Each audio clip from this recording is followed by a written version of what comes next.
Hello, ladies and gentlemen. Welcome back to another episode of Action Sunday. This week, like I promised 2 weeks ago, I'm going to try to finish up the Substitute franchise since last week I couldn't do it. I wasn't feeling well, and as make up for it, I did the Pale Blue Eye review. But anyway, let's get down to business. Let's talk about these last three movies with now being helmed by Treat Williams and why Tom Berenger didn't return. Well, I already kind of briefly mentioned that in my last review. Was that obviously was when he found out that this movie was not get a theatrical release, he kind of backed out. But we got a Treat Williams. But they did do an interesting explanation of why he didn't return and explain this new character kind of thing. Turns out these guys are technically mercenaries, but they didn't work for the same team or something like that. But they do mention each other. The one thing that connects them like dominoes is the character of Joey Six, who was played by Raymond Cruz in the first movie. The character does return, but it's played by a different actor.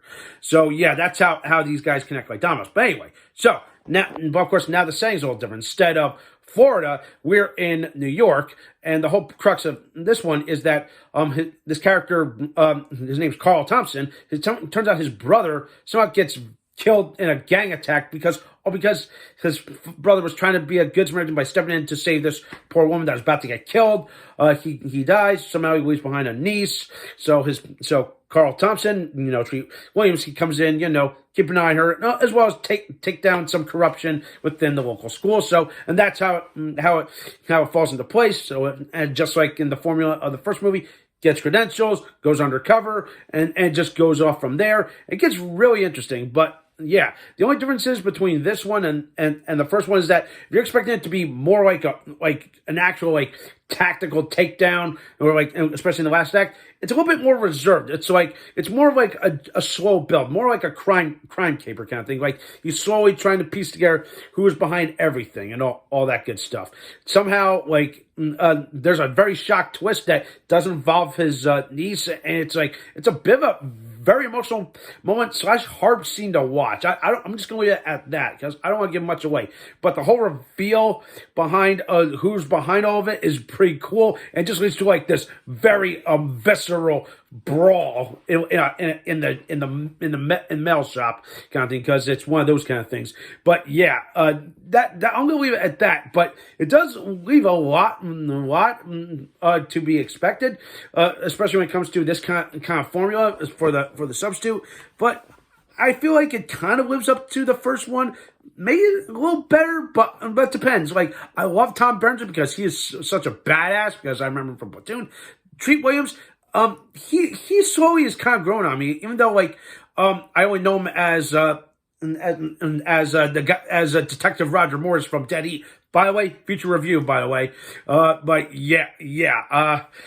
Well, yeah, I feel like he does a good job in this sequel, but when it comes to the other two sequels, I feel like it kind of drops a little bit because they try to rehash the same formula, but into different results. Because now in the third one, instead of high school, he's now graduated to college. Yeah. Just like in 22 Jump Street, you're not going to college, baby, because here they never explained it. Is that somehow he knows this woman who's a college professor. She somehow gets beaten down by a bunch of roided up football players who are essentially they're trying to. It's essentially another case of crooked corruption inside school, or in this institute, it's a college.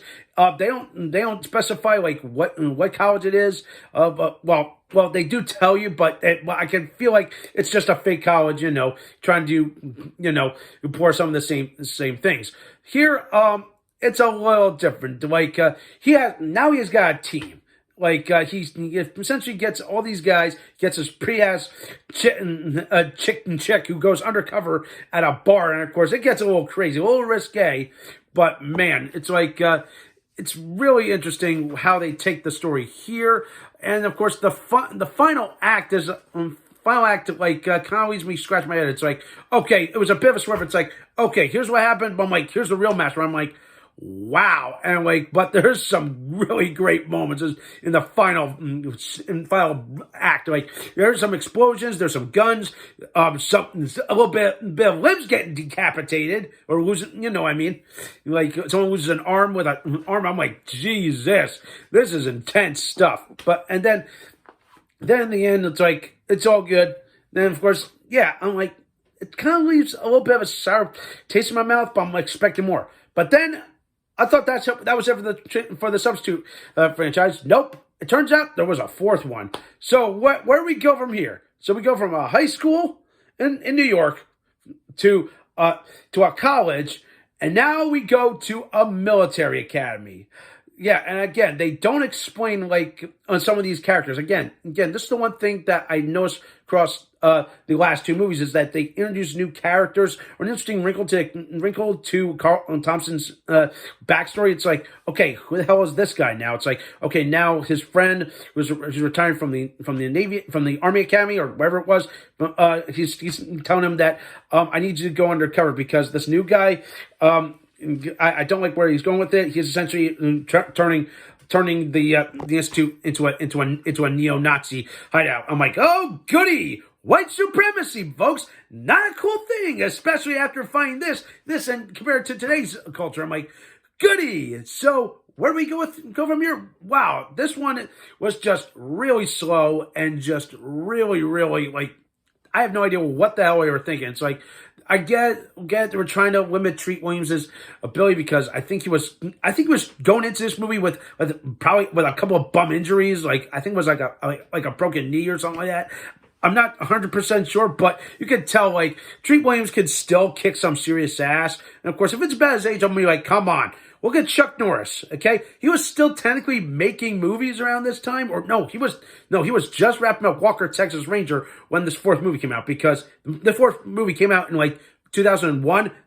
Walker, Texas Ranger was wrapping up around that same time. So yeah, I'm like, come on, think about this. Treat Williams, and obviously I'm comparing Treat Williams and Chuck Norris because two different ways, but I feel like Treat Williams is a criminally underrated actor / action star in my opinion. But anyway. Yeah. Between all that, there's just something off-putting about this movie. I'm like, something just makes me very uncomfortable. It's like, yes, I get it. Okay, we live in a world that, yeah, there are people that they're neo-Nazis. They think, oh, white power, fuck the black people. We're the better human race. I'm like, fuck you guys. I'm like, but hey, at least Carl Thompson puts these guys in their place. But we're not. If you're expecting explosions, there's none of that. But there's some great fights that were throughout the academy. It's like there's like him taking out another cadet. There's a couple other cadets fighting amongst each other. Then in the end, like when he's trying to take down this corrupt, general / the headmaster, where is the head of the academy. It's like it's a little anticlimactic. It's like you're expecting him to just have a fist fight. Nope. He just shoots him once. Don't saw all these other kids just turn him into mincemeat, and like his death is just so like anticlimactic and just a little over the top dramatic acting. I'm like, this is how it ends. That's it. Not gonna shoe in. Hey, join the academy. Fight. Forget these guys, kind of thing. Just man, there was just a whole lot to be desired.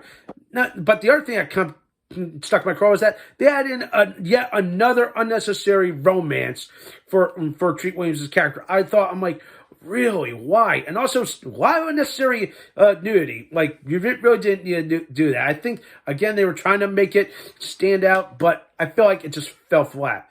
But overall, between these three editions of the Substitute franchise, they're a bit of a mixed bag, except for the Substitute 2. I really found myself kind of enjoying the Substitute 2 and kind of growing on with Treat Williams' character, this new mercenary op that essentially becomes the Substitute. And yeah, like they're good for what they're worth, but out of all of them, I feel like the second one is superior. Okay, well, is it as good as the one with Tom Berenger? I think so, but again, it depends on which guy you want to follow. Do you want to follow Tom Berenger or do you want to follow Treat Williams? All right.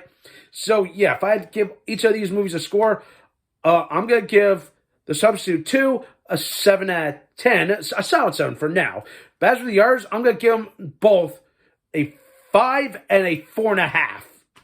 Or actually, I'm gonna give them both a 4.5, just for good measure. Yeah. I don't know. What was I thinking? Like, I don't know. I was really expecting a little bit more, but yeah, there's moments that have me just say yes, the action's there, but there's a lot left to be desired. All right. So that does for this week for this triple header to wrap up the Substitute franchise. If you guys want to watch them, they all are available on Tubi and Freevee. So that does it for this week. Thumbs up videos, subscribe to my channel, teacher for some more awesome and exciting videos.